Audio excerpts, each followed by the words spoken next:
Hello everyone, I hope you are doing well. RRB bank clerk और PO की तैयारी करने वाले जितने भी स्टूडेंट्स हैं उनके लिए एक मैसेज है, एक सिंपल मैसेज।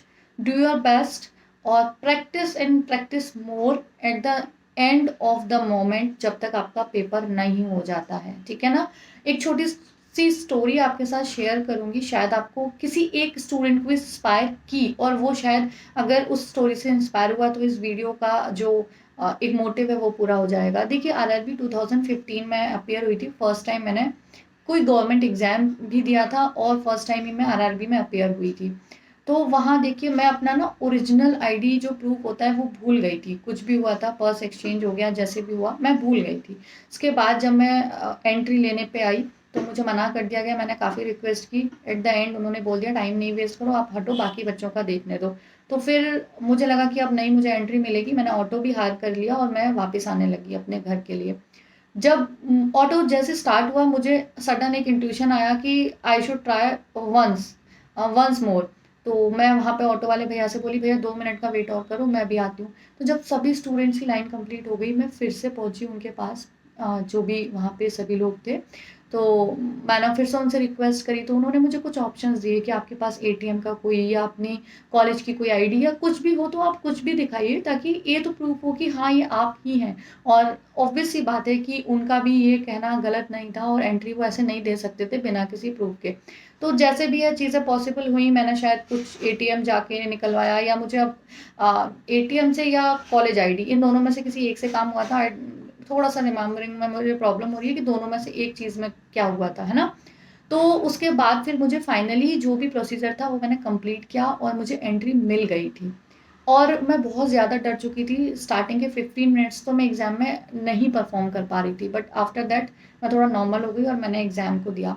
और आपको पता है वो फर्स्ट एग्ज़ाम था जो मेरा, मैंने गवर्नमेंट एग्ज़ाम बैंक के ही फर्स्ट टाइम दिए थे। आरआरबी मेरा वो फर्स्ट था, और फर्स्ट टाइम में ही मेरा जो आरआरबी था वही वाला जिसमें मैं आईडी भूल गई थी, वही वाला एग्ज़ाम मेरा क्रैक हुआ था। अच्छा, उस टाइम क्या होता था, प्री मेंस नहीं था, केवल मेंस था। उसके बाद आपको इंटरव्यू के लिए कॉल आएगा डायरेक्ट, अगर आपका क्वालिफाई है। और अब ऐसा था कि सारे जितने भी स्टेट्स हैं, हर स्टेट अपना अपना अलग अलग, स्टेट्स में भी जैसे बैंक्स है ना, जैसे मान लीजिए यहाँ पे अभी आपको अलग अलग बैंक्स दी जा रही हैं। जिस स्टेट की जितनी भी रूरल बैंक्स हैं वो सब अपना चालान अलग अलग फिल करवाती थी। चालान आप जिसका भरोगे, फॉर्म जिसका भरोगे, उसके बाद आपको इंटरव्यू कॉल आएगा and then you will go for that. तो देखिए, अभी मैं थोड़ा-सा कुछ देख रही थी आरआरबी, आजकल मैं थोड़ा लगी हुई हूँ आप लोगों के लिए, और सब मेरे ऑफ़लाइन भी जो बैचेज़ चलते हैं उनके लिए। तो मुझे एक चीज़ अच्छी सी मिली, जो इसलिए शायद मुझे वो स्टोरी याद आई तो मैं आपसे शेयर करने लगी। तो ये था, मैंने, मेरी सिस्टर छत्तीसगढ़ रहती थी तो उस टाइम मैंने छत्तीसगढ़ का भी फॉर्म फिल किया था। ये चालान फिल किया था रिटर्न निकलने के बाद। तो ये उसका फॉर्मेट था जो मेरे पास, मेरी लाइफ़ का फर्स्ट गवर्नमेंट एग्ज़ाम का ये कॉल लेटर था जो आया था इंटरव्यू के लिए। और ये अलग बात है कि मैं गई नहीं इसे देने। अब ये स्टोरी अलग है कि मैं क्यों नहीं गई, this is my personal life. तो लेकिन आपको एक इंस्पायरिंग स्टोरी बतानी थी।